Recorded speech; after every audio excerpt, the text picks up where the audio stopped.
Tu dois aller te coucher maman, il se fait tard. D'accord, mais s'il te plaît Adé, essaie de ne pas être trop dur avec ton mari, passe une bonne nuit. Geneva s'en va. Hans de son côté n'a pas trouvé Adélaïde en bas, donc il devine qu'elle doit être dans la chambre de Valdera. Il remonte et va ouvrir la porte de la chambre de Valdera où il trouve celle-ci endormie. Adé. Elle ne répond pas, il soupire sachant que son sommeil est toujours profond. Il referme la porte après être sorti. Adélaïde ouvre les yeux, consciente qu'il était là, elle les referme ensuite. Le reste de la semaine, Adélaïde reste tout autant réticente envers son mari, ce qui exaspère Hans, pourtant il reste fixe sur sa décision. De son côté, il n'est pas en très bon rapport avec son patron. Lorsqu'ils sont obligés de se voir, ils ne se disent trop rien qui ne soit en rapport avec le travail, après quoi ils se séparent. Freddy, quant à lui, a quelques rares fois eu la possibilité d'approcher Adélaïde et heureusement pour lui, Hans ne les a pas aperçus. Il essaie tout doucement de s'insérer dans la vie de celle-ci, il fait exprès que leurs chemins se rencontrent et même lorsque cela se fait, c'est difficile pour qu'elle lui accorde une minute, elle s'en va. C'est pourquoi ce matin il a décidé d'aller directement la voir à la cuisine. Freddy, que fais-tu ici? Eh bien, je prenais ma pause, alors j'ai pensé à venir te faire un coucou. Tu sais que tu ne dois pas venir ici juste pour me voir, tu dois t'en aller. Hans peut arriver d'un moment à l'autre. Je ne vois vraiment pas ce qu'on fait de mal. S'il te plaît Freddy, va-t'en. Fabienne. Freddy, ça fait longtemps que j'attends ton appel pour me dire comment les choses évoluent. Je pensais que tu saurais déjà, vu que tu es l'ami de Adélaïde, elle ne te raconte pas tout. Dernièrement on ne se voit pas trop, voilà pourquoi je demande. Ça n'avance vraiment pas, c'est même difficile de l'approcher. Tu dois procéder de la mauvaise des manières.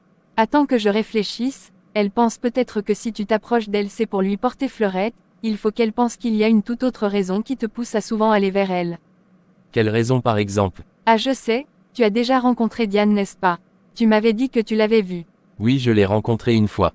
Cool, tu peux par exemple la faire entendre que tu es intéressé par son amie Diane et que tu aimerais qu'elle t'aide à la conquérir. Diane est en couple, tu ne le sais pas. Est-ce si sérieux? Évidemment, ils vivent ensemble, je ne t'ai pas dit que son petit ami c'est mon cousin. Non, raconte. Comme tu dois le savoir, elle est fiancée avec le chauffeur de Hans, son mari, Marc c'est mon cousin, c'est cette nuit où j'ai rencontré Diane qu'on a découvert qu'on était cousins. Waouh, je vois. Donc ce serait encore pire si je lui disais que je venais vers elle pour sa copine qui vit désormais avec mon cousin. Je ne savais pas que c'était à ce stade, mais tu sais quoi? Ce que tu viens de m'apprendre là me donne une sublime idée, sais-tu que Adélaïde a un secret? Un secret. Oui, un secret qu'elle fait tout pour cacher à son mari et elle a la certitude que s'il découvre eh bien il va la jeter, c'est pourquoi elle refuse de lui dire. Waouh, c'est encore quoi ce secret? Eh bah je l'ignore. Je pensais que tu étais son ami. Bien sûr, mais il y a des choses qu'elle ne me dit pas, par contre elle ne cache rien à Diane, celle-ci est au courant de ce secret. J'ai du mal à le croire, quel peut bien être ce secret? C'est ce que tu vas devoir découvrir. Tu penses que si elle ne te dit pas son secret c'est à moi qu'elle le ferait? Elle ne le fera peut-être pas, peut-être c'est Diane qui le fera. Et comment? Tu devras l'amener à le faire en les déchirant. Je ne comprends pas. Tu sais, dans une amitié où il y a des secrets, lorsque cette amitié part en vrac, la toute première des choses qui en découle c'est la révélation de ces secrets. Tu m'as dit que Diane est la petite amie de ton cousin, ce sera plus facile pour toi. Je ne suis pas si proche de mon cousin. Alors fais en sorte de l'être et rapproche-toi de Diane, crée un conflit entre les deux amies et sois là lorsqu'elles vont se déchirer pour que ce secret se révèle. Je ne suis pas trop d'accord avec ce plan, je ne veux pas faire de mal à Adélaïde. Ce sera un mal passager puisqu'après tu seras là pour la consoler, pensez-y bien. Et le moyen le plus facile pour que tu t'approches de Adélaïde est de la faire croire que tu es déjà en couple. Je pense que sur ce point tu as raison. J'ai raison sur tous les points mon beau, bye. Elle raccroche, Freddy se met à réfléchir sur ce qu'elle lui a dit. Plus tard Marc va chercher Hans et Adélaïde. Alors qu'il les attend, Freddy qu'il a aperçu l'approche. Et cousin. Comment vas-tu? Je vais bien Freddy et toi? Bien également. D'accord. Ça fait longtemps, en fait comme on vient de se retrouver je me suis dit qu'il fallait qu'on essaie de rattraper le temps perdu, tu fais quoi ce soir? Je serai chez moi. Ah, y a un casino que je connais. Désolé je ne joue pas. D'accord, et si on allait danser au snack avec de bonnes petites? J'ai une petite amie que j'aime. Je vois, ne le prends pas mal, je cherche juste un moyen pour qu'on apprenne davantage l'un sur la vie de l'autre. Je comprends, je peux t'inviter chez moi ce soir, si tu veux. C'est une bonne idée. Cool. À ce soir alors. À ce soir, Freddy s'en va, satisfait. Plus tard Hans et Adélaïde arrivent et Marc les laisse chez eux. Lorsqu'il gare, Adélaïde sort directement. Ça ne s'est toujours pas à arranger. Comme tu peux le constater, non. Et si tu acceptais simplement cette union? Je ne peux pas, à demain. Marc secoue la tête. Hans s'en va retrouver Adélaïde dans leur chambre. Quand elle veut passer, il l'arrête par le bras et la ramène à lui. Lâche-moi, Hans. Je ne supporte plus ton indifférence. Hans passe sa main sur sa joue pour la caresser. Elle faiblit un instant mais fait la dure. Je sais que tu en as envie autant que moi. Allez, regarde-moi, embrasse-moi. Tu te trompes? Je veux juste m'en aller, alors lâche-moi, Hans. Ne compte pas sur moi pour t'obéir. Tu me dégoûtes. Je sais que tu n'oses pas me regarder dans les yeux car tu as peur de craquer face à mon charme. Quel charme. Tu n'es même pas beau. Tu crois? Ose me dire ça en me regardant dans les yeux. Tu n'es même pas. Ces mots s'engloutissent entre les lèvres de Hans. Elle aime tellement sa façon d'embrasser qu'elle se laisse faire. En plus, elle s'avoue que ses lèvres l'avaient manqué. Elle se perd un instant mais l'instant d'après elle le repousse. Ne me force pas à faire ce que je ne veux pas. Tu le souhaites. Tu me réclames, Adé, ne te mens pas.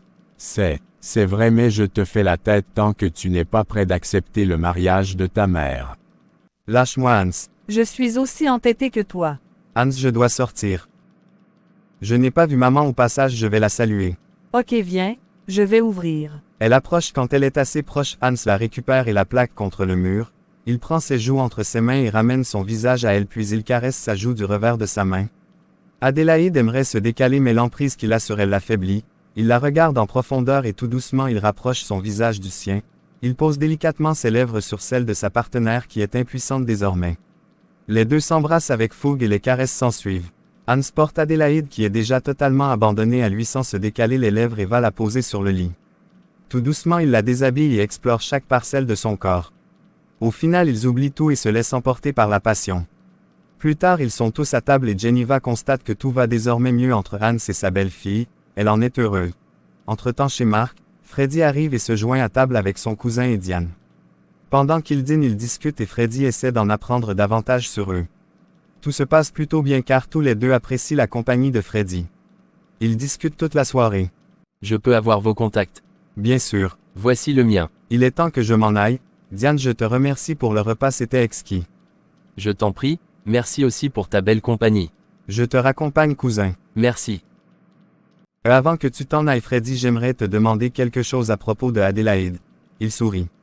Je peux deviner ce que tu veux demander, je suppose que c'est à cause de ton patron qui pense sûrement que j'ai des vues sur Adélaïde, détrompez-vous, j'ai conscience qu'elle est mariée, en plus moi je suis fiancé. Ah bon? Oui. Je ne le savais pas, ma tante ne m'a rien dit. Eh bien, elle n'en est pas au courant mais je suis dans une relation sérieuse. Ah, je suis rassuré maintenant, à la prochaine dans ce cas. Passez une bonne nuit. Il est de bonne compagnie ton cousin, il parle tout le temps donc on ne s'ennuie pas avec lui. C'est vrai, je trouve qu'il est différent de celui avec qui j'ai grandi et celui qui était ici dernièrement. En plus je lui ai parlé de Adélaïde et il m'a rassuré qu'il n'a aucune intention envers elle. Tu y crois? Oui, en plus il dit être fiancé. C'est cool dans ce cas. Oui, allons nous coucher. Vas-y toi, moi j'ai ma série à regarder. Ta série est plus importante que réchauffer ton homme. Tu m'as dit que tu voulais dormir ou bien? Tu fais exprès? Ok, je range les assiettes et je viens. Fais vite. Entre-temps à l'extérieur, Freddy fait un message à Audrey. J'ai eu la confiance de Diane, je pense qu'on saura s'entendre vu qu'elle semble aussi bavarde que moi.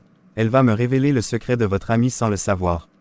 Il dépose son téléphone et prend le volant, le sourire aux lèvres à la résidence Aqua. Adélaïde entre dans leur chambre conjugale en précipitation.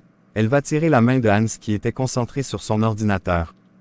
Suis-moi. Mais, qu'est-ce qu'il y a? Suis-moi juste, allez. Viens. Qu'est-ce qu'on fait là? Mais, Tais-toi et écoute. Il secoue la tête et écoute. Il peut entendre les éclats de rire de sa mère qui converse avec quelqu'un. tu peux constater comment elle est heureuse. As-tu déjà entendu ta mère rire autant? Je ne vois vraiment pas où tu veux en venir. Elle secoue la tête puis ouvre légèrement la porte de sorte à ce qu'il puisse voir Jennifer qui est au téléphone toute joyeuse. Regarde comment elle est heureuse, regarde comment elle sourit Hans, regarde comment ses yeux brillent de joie. Observe bien ta mère et dis-moi, peux-tu la rendre aussi heureuse? Y a-t-il quelqu'un dans cette maison qui ait déjà fait rougir ta mère de la sorte? Dis-moi, Hans regarde sa mère sans répondre. dis-moi, tu n'aimerais pas voir ta mère ainsi tous les jours que Dieu fait? Regarde comme elle est, Ses yeux pétillent, un peu comme nous lorsqu'on se regarde. Ce bonheur que tu ressens lorsque tu es avec moi, tu penses qu'elle n'a pas elle aussi le droit de vivre ça? Je suppose qu'elle discute avec le boss. Il y a que lui qui puisse la rendre aussi heureuse, écoute-la rire et s'amuser. Il observe sa mère qui ne cesse de sourire. Il se sent d'un coup submergé par quelque chose qu'il ne saurait expliquer, un sentiment assez agréable, un peu comme on se sent lorsqu'on pardonne à quelqu'un ou quand on nous pardonne. La libération, c'est ce qu'il ressent en ce moment. Il apprécie de voir sa mère ainsi, aussi heureuse. Le sourire se dessine sur ses lèvres et quand Adélaïde le voit, elle en est ravie. Tu vois comme elle est heureuse. Ce n'est pas ce que tu veux pour elle. J'aime la voir heureuse, c'est juste difficile pour moi d'accepter qu'elle soit avec un autre homme que mon père. Tu t'y feras. L'essentiel ici c'est le bonheur de ta mère. Même si tu as du mal à accepter cela, tu dois le faire. S'il te plaît, tu sais, ça devrait être plus rassurant pour toi que ta mère se marie avec ton patron, un homme que tu connais vraiment et tu auras l'assurance qu'il ne la fera jamais souffrir car il est responsable et tu le sais en plus. Ok, c'est bon, tu as réussi à me convaincre. Laisse-moi finir, en plus. Attends, tu es d'accord. J'ai vraiment réussi à te convaincre. Oui, mon amour.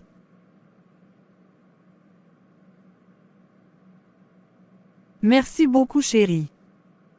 Tu es si heureux, on dirait que cela t'apportait quelque chose. Bien sûr, je suis heureuse pour ma belle-mère. Ma mère avait raison lorsqu'elle t'avait vu pour la première fois, ce qu'elle m'avait dit quand elle m'avait rejoint dans mon bureau. À propos de quoi? Que tu serais l'épouse parfaite, tu joues si bien ton rôle d'épouse et de belle-fille, je ne n'aurais pas trouvé mieux.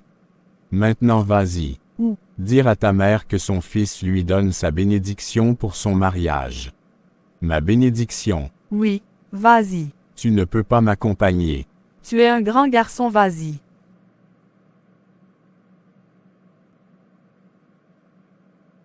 Ça fait quelque temps comme Hans a annoncé à sa mère qu'il est d'accord avec le fait qu'elle puisse s'unir avec Xavier. Depuis lors, les choses ont changé. Après avoir composé leurs examens, comme chaque vacances, Nilo et Melissa ainsi que Johnson sont allés chez l'un de leurs oncles. Adélaïde n'était pas d'accord à ce que Valdera la quitte, donc celle-ci a dû rester. Melissa attendait impatiemment que Joël lui laisse un message avant son examen pour la Sweeter bonne chance et après pour savoir si ça s'est bien passé, mais il ne l'a fait en aucun moment. Finalement, elle s'est dite qu'il l'a oublié, donc elle a décidé de ne plus y penser et d'attendre sagement les résultats des examens. Joël de son côté n'a plus voulu écrire à Melissa, non seulement parce que depuis le début ça ne l'intéresse pas de faire ce que sa grande sœur lui demandait, mais aussi parce que depuis un certain temps elle ne lui en a plus parlé, donc il ne se voit plus obligé de le faire. Toutefois, il se questionne sur le fait que sa sœur ne le mette plus la pression. Il veut en savoir plus, c'est pourquoi il va la retrouver dans la cuisine. Il s'adosse au cadran de la porte en croisant les bras. Quand j'y pense, ça fait un long moment que tu ne me mets plus la pression pour aller recueillir des informations chez la sœur de ton ancienne patronne. Déjà, ce n'était pas elle ma patronne, et puis tu peux laisser tomber. Ne me dis pas que tu as changé d'avis parce que là je ne te croirais pas. Tu sais bien que lorsque j'ai une idée en tête, j'arrive à mes fins.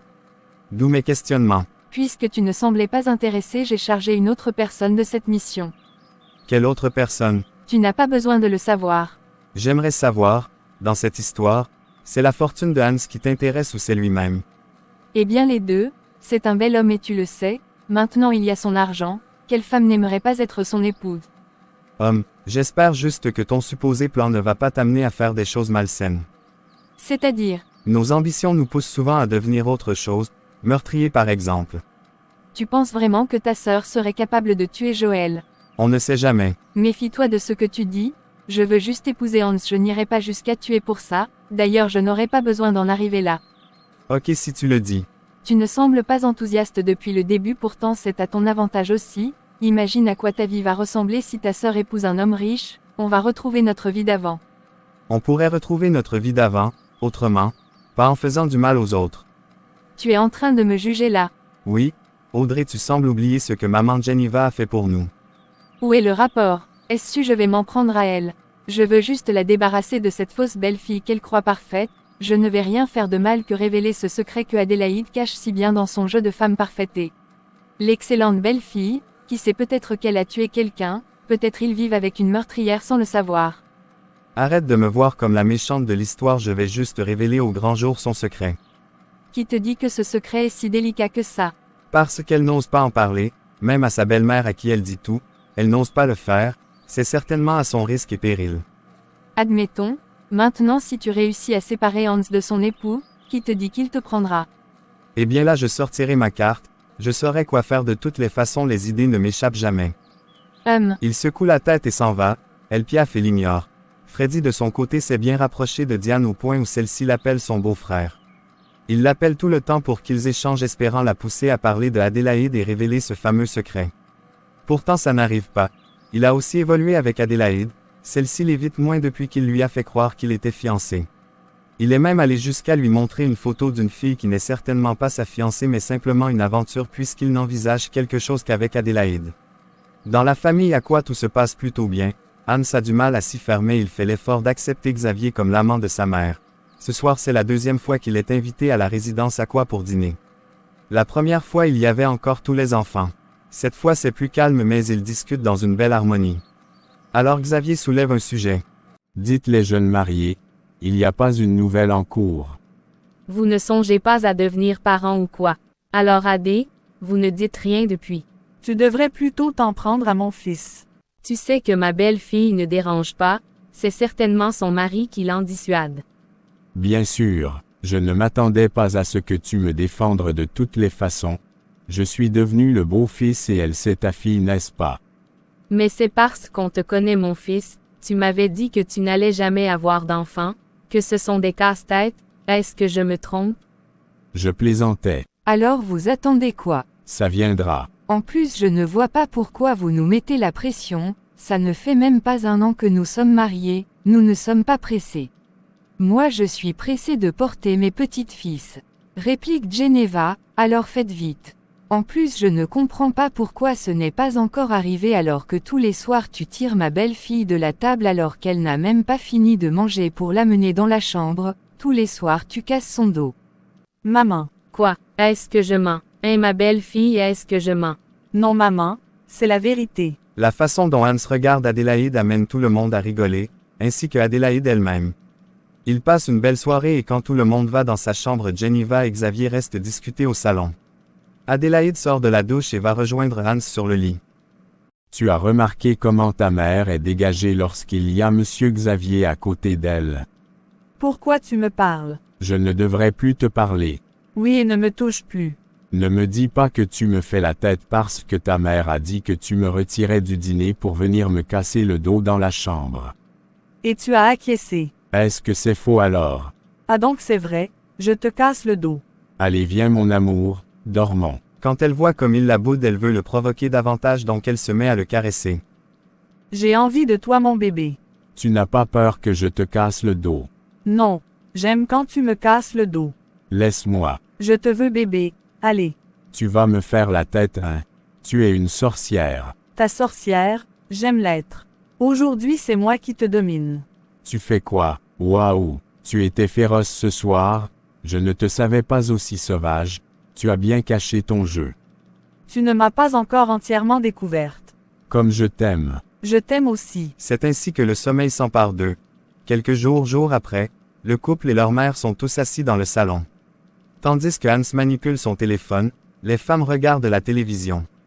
Puis le téléphone de Adélaïde se met à sonner. Elle voit le numéro de Mélissa s'afficher, elle sourit avant de répondre. Allô? Ça va. Non? Je n'ai pas eu. Tu n'as pas eu. Attends, les résultats du bac sont déjà sortis. Ces paroles attirent l'attention de tout le monde qui laisse ce qu'il faisait pour écouter. Oui. J'ai tapé mon matricule et on a affiché refusé. Comme le téléphone est en haut-parleur, ils peuvent tous écouter. Ils sont tous abattus. Je suis désolée, je suis vraiment une honte. Nino a eu. Ils peuvent entendre ses pleurs au téléphone. Annette demande le téléphone à Adélaïde et celle-ci lui donne. Allô Mélie, c'est maman. Allô maman, je suis vraiment désolée, je n'ai pas réussi mon bac. Ne pleure pas ma chérie, tu ne t'es pas trompée de matricule. Non maman, tout le monde ici a tapé et s'est sorti refusé. Et ton frère? Il a réussi. Cesse de pleurer, ça va aller. Mélie écoute. D'un coup ils écoutent des éclats de rire sortir du téléphone, surtout celui de Mélissa. Je vous ai bien eu, j'ai réussi. Ils sont heureux, Anne sourit en secouant la tête, Annette récupère le téléphone. Mélissa bam. Qui t'a appris à faire peur aux gens comme ça? Elle vous a bien eu, hein? Jusqu'à pleurer. S'exclame Nilo au bout de fil. Et toi tu la soutiens dans ses bêtises, hein? Je la soutiens comment? C'est son idée, est-ce que moi j'ai fait semblant d'avoir échoué? Ne faites plus jamais ça, hein? Bien sûr qu'on ne le fera plus puisqu'on a fini l'école. Malgré votre fausse blague là je suis fière de vous, mes 2 enfants ont eu le baccalauréat, adieu quelle bénédiction. Félicitations les enfants. Félicitations les gars. Merci beau-frère. J'espère que pour mon cadeau de réussite tu vas me donner ta voiture, hein? Ils éclatent de rire. C'est l'avion qu'il va te donner. Toi tu ne dois pas trop parler car c'est la 2e fois que tu le fais, s'il y a une personne qui mérite le cadeau c'est ma princesse Mélie. Bien sûr que je mérite un cadeau, je n'ai pas failli avoir l'hypertension artérielle pour rien quand même. Adélaïde fait un appel vidéo et désormais ils se voient en discutant. Ils le font toute la nuit au point de ne pas voir le temps passer. Quelques mois sont passés. Les enfants sont revenus de leurs vacances. L'école a recommencé pour les jumeaux, Johnson et Valdera. Nilo n'a pas voulu faire l'université donc Hans l'a inscrit dans une école de formation en ingénierie. Melissa était intriguée quant à ce qu'elle devait faire après son bac, et au final n'ayant pas pris de décision elle a décidé de prendre une année sabbatique. Elle ne se presse pas puisqu'elle est encore jeune et ne veut pas regretter un mauvais choix. À l'entreprise tout se passe plutôt bien pour Freddy car il a eu de nombreuses occasions de se rapprocher de Adélaïde sans que Hans ne s'en rende compte et grâce à cela il lui arrive de discuter avec Adélaïde sans être gêné, et même par message ça se fait bien que Adélaïde répond souvent très rarement. Adélaïde est actuellement dans le bureau de Hans, tous étant à leur pause se régalent avec les cakes de Adélaïde lorsque le téléphone de celle-ci se met à sonner, quand elle voit. Allô ma belle. Adé, je suis enceinte. Hein, je viens de le découvrir, le kit a affiché 2 barres, je suis enceinte. Waouh, toutes mes félicitations ma belle, je suis heureuse pour toi, Marc le sait. Pas encore, en fait je voulais faire les tests à l'hôpital avant de lui en parler donc s'il te plaît ne lui dis pas. D'accord ma puce, je suis toute joyeuse pour toi, et toi comme tu te sens? Heureuse, en même temps je flippe. Tu dois être heureuse. Oui tu as raison, bon je vais faire les tests puis je t'informe. D'accord. Diane est enceinte. J'ai deviné, c'est une très bonne nouvelle. Oui, je suis heureuse pour elle. Lorsque Diane confirme pour sa grossesse elle panique. Lorsqu'elle arrive chez Marc elle voit celui-ci assis sur le canapé, elle sursaute presque. Tu es déjà rentrée. Oui, et toi tu viens d'où? Sérieusement. Sa question la fait paniquer donc elle hoche simplement la tête, d'un coup Marc se lève et court la porter au point où elle sursaute, il tourne avec elle en riant. Je suis si heureux, je vais vraiment devenir père, j'arrive pas à le croire, merci pour ce privilège que tu me donnes. Ça te fait plaisir. Tu n'as même pas idée. Elle sourit car elle est soulagée. Marc est si heureux par cette nouvelle qu'il décide de fêter. De ce fait il invite sa tante à dîner avec son cousin puisque le mari de Sylvie n'est pas là ils ne viennent que 2. Marc aurait invité Hans s'il était disponible et comme celui-ci a su que Freddy serait là il n'a pas voulu que Adélaïde parte. Lorsque la tante et le cousin de Marc arrivent, Sylvie salue son neveu, puis elle regarde Diane étrangement, c'est clair qu'elle ne l'apprécie pas mais elle ne dit rien. Marc aide Diane à mettre la table et il s'installe. Si je vous ai invités tous les 2 ce soir c'est pour partager ma joie avec vous, j'étais si heureux quand je l'ai appris et j'ai trouvé bon de vous le dire, j'aimerais vous annoncer que ma compagne que voici attend un enfant de moi. Waouh c'est une très bonne nouvelle, félicitations cousin. Merci. Félicitations. Le dîner se poursuit et les 2 à parler le plus sont Marc et Freddy. Sylvie passe elle sa soirée à jeter un mauvais regard sur Diane, celle-ci ne parle presque pas. La soirée se termine et Marc les raccompagne jusqu'à la porte. Ensuite il leur dit au revoir et va trouver Diane.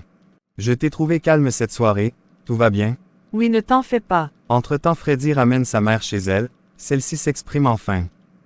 Franchement je ne comprends pas comment ton cousin peut être heureux qu'une telle femme soit enceinte de lui.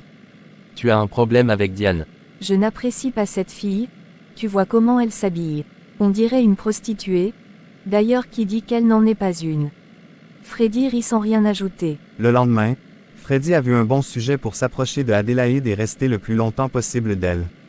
Il va vers la cantine quand elle est en train de sortir. Salut. Bonjour Freddy. Bien dormi. Oui et toi? Très bien. Au fait hier j'étais chez mon cousin, il m'a annoncé que ta copine attend un enfant de lui. Oui c'est chouette n'est-ce pas? Oui, par contre j'ai trouvé Diane un peu trop calme, on dirait qu'elle n'est pas aussi heureuse de la nouvelle que nous. Oh non, ne t'en fais pas. Ça a toujours été comme ça dans sa grossesse. En début de grossesse, elle est souvent nerveuse. C'est une nature, donc ne pense pas à ça. Ça a toujours été comme ça. Attends, cela signifie que ce n'est pas la première fois qu'elle tombe enceinte. Donc elle a déjà un enfant. Étonnant que je ne le sache pas. Non, non, elle n'a pas d'enfant. Elle n'a pas pu avoir cet enfant.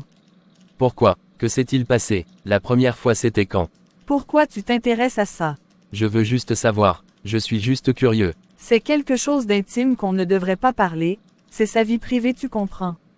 Il hoche la tête et au même moment il voit Hans arriver, le regardant d'un air nerveux. Je te laisse. Je pensais t'avoir dit. Et moi je pensais t'avoir rassuré qu'il est fiancé et qu'il ne veut rien de plus que mon amitié. Impossible que je gomme un tel truc. C'est bon, allons manger, j'ai très faim. Freddy passe la journée à analyser les propos de Adélaïde car il a tout l'impression que ça pourrait être la clé pour lui pour réussir enfin son plan. Au terme de son analyse, il arrive à une conclusion et il sait comment l'utiliser de sorte que ça crée un malentendu entre les deux amis. De retour chez lui, il appelle sa mère comme s'il voulait prendre de ses nouvelles et discute un moment avec elle avant d'en arriver à la raison de son appel. Au fait, tu connais ZQD, ta belle-fille est enceinte. Quelle belle fille. La copine de Marc bien sûr, ce n'est pas ta belle-fille. Elle a déjà été enceinte. Marc ne m'a rien dit. Si ça se trouve lui-même il ne sait pas, je pense qu'elle a été enceinte d'un autre homme et quelque chose n'a pas marché alors elle a avorté. Quoi? Elle a avorté. Oui, c'est son ami qui me l'a dit. Je savais que cette fille était une sorcière, osait avorter, à son jeune âge, et Marc est si fier de la présenter. Attends, je vais toucher 2 mots à cette fille. Elle raccroche et Freddy sourit. Connaissant sa mère, il peut déjà se proclamer vainqueur. Ce soir, Marc et Diane sont assis dans le fauteuil savourant leur feuilleton lorsqu'on frappe brusquement à leur porte au point de les faire sursauter. Qui ça peut être? Je vais voir. Tata. Où est-elle? Elle entre directement et Marc la poursuit intrigué. Lorsqu'elle arrive au salon, Diane se lève. Te voilà.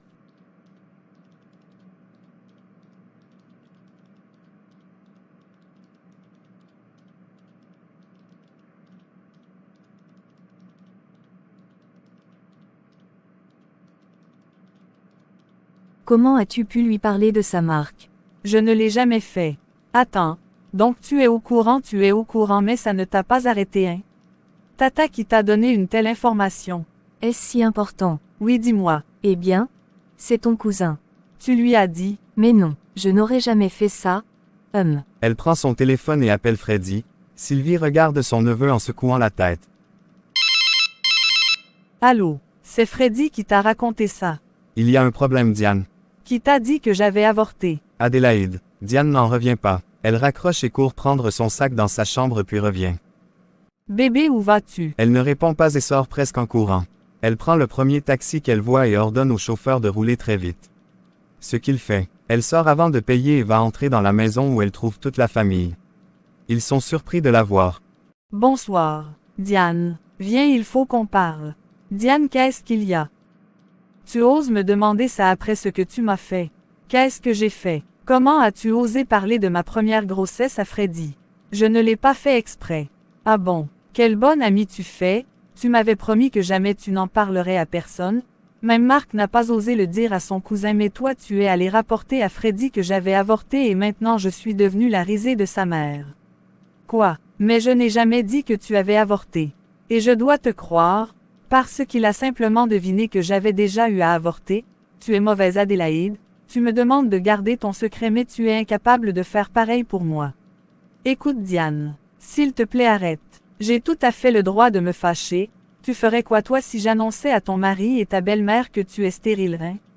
Quoi? Les deux se retournent et voient toute la famille devant la porte. Le cœur de Adélaïde rate un battement. Ils ont tous entendu, tous.